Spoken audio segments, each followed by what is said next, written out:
Olá, muito bom dia. Muito obrigado mais uma vez pela sua companhia. Está começando mais uma edição do programa Agronegócio e você vai ver agora. Safrinha de milho começa a ser plantada nas principais regiões produtoras do país. Tecnologia BT e a necessidade do plantio de áreas de refúgio ainda geram muitas dúvidas e desafios. Semana passada foi marcada por intensa volatilidade nos negócios com os futuros da soja na Bolsa de Chicago. Cotações do boi gordo seguem pressionadas na maioria das regiões de comercialização do país.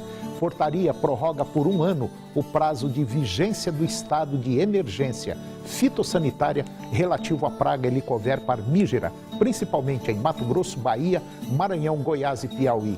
Preços do farelo de soja caíram na primeira quinzena de janeiro deste ano, acompanhando os recuos verificados para a soja grão. E o agronegócio está começando.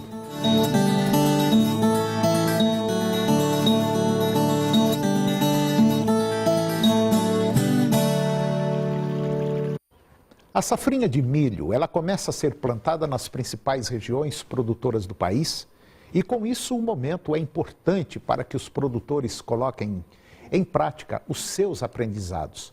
Em destaque a tecnologia BT e a necessidade do plantio de áreas de refúgio ainda geram muitas dúvidas e desafios.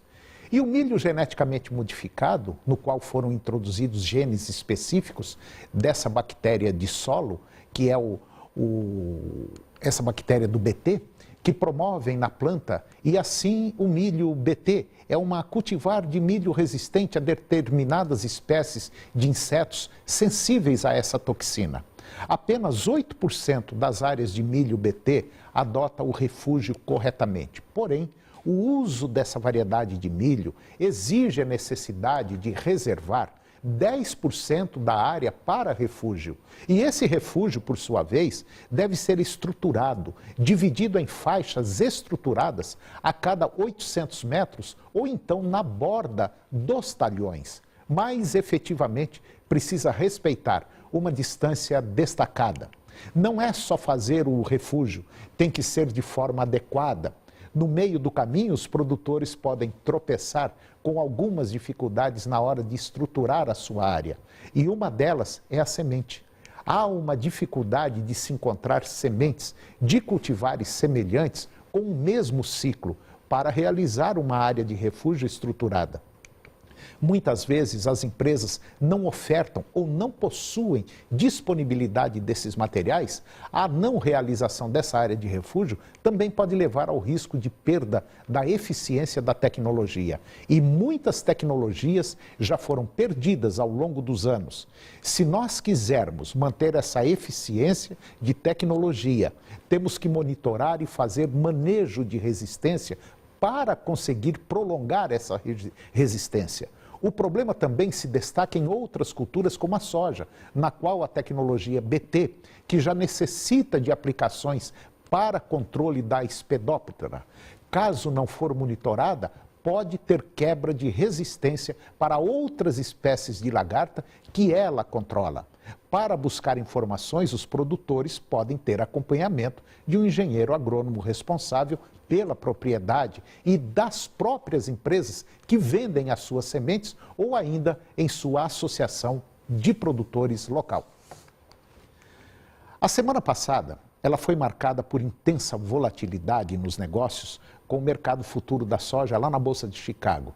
O mercado internacional, ele espera por uma série de definições entre os fundamentos que ajudam a direcionar as cotações nesse momento, o que acaba deixando as tradings ainda na defensiva e o mercado se comportando de maneira bastante técnica.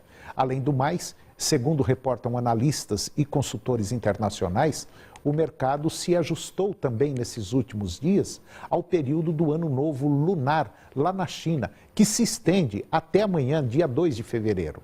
E neste período, o país, a China, que é o maior player do cenário global da soja, fica fora dos negócios e tira, portanto, parte da força entre esses fundamentos de preços da soja.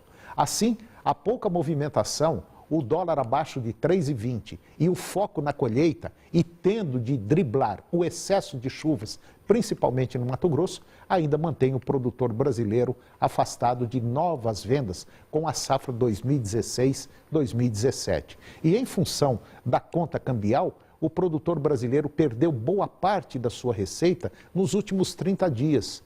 No interior do Brasil, as baixas entre as principais praças de comercialização variaram de 0,7 a 6,4, com destaque para Ponta Grossa, lá no Paraná, onde o valor da saca caiu 5% e fechou na semana passada a R$ 72,00. Já no Mato Grosso, os indicativos voltaram para a casa de R$ 60 a R$ 62,00 por saca.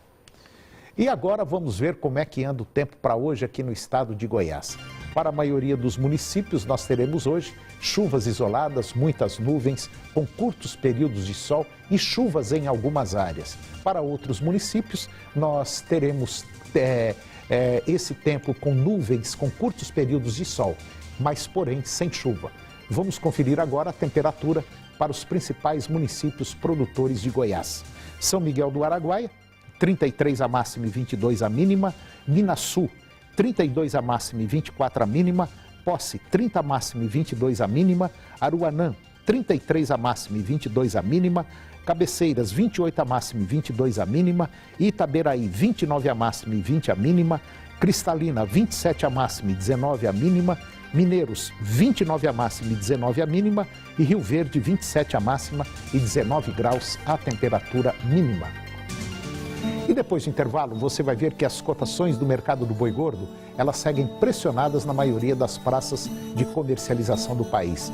Portaria prorroga por 1 ano o prazo de vigência do estado de emergência fitossanitária relativo à praga Helicover parmígera, principalmente em Mato Grosso, Bahia, Maranhão, Goiás e Piauí. E os preços do farelo de soja caíram na primeira quinzena de janeiro deste ano, acompanhando os recuos verificados para a soja grão. Nós voltamos já.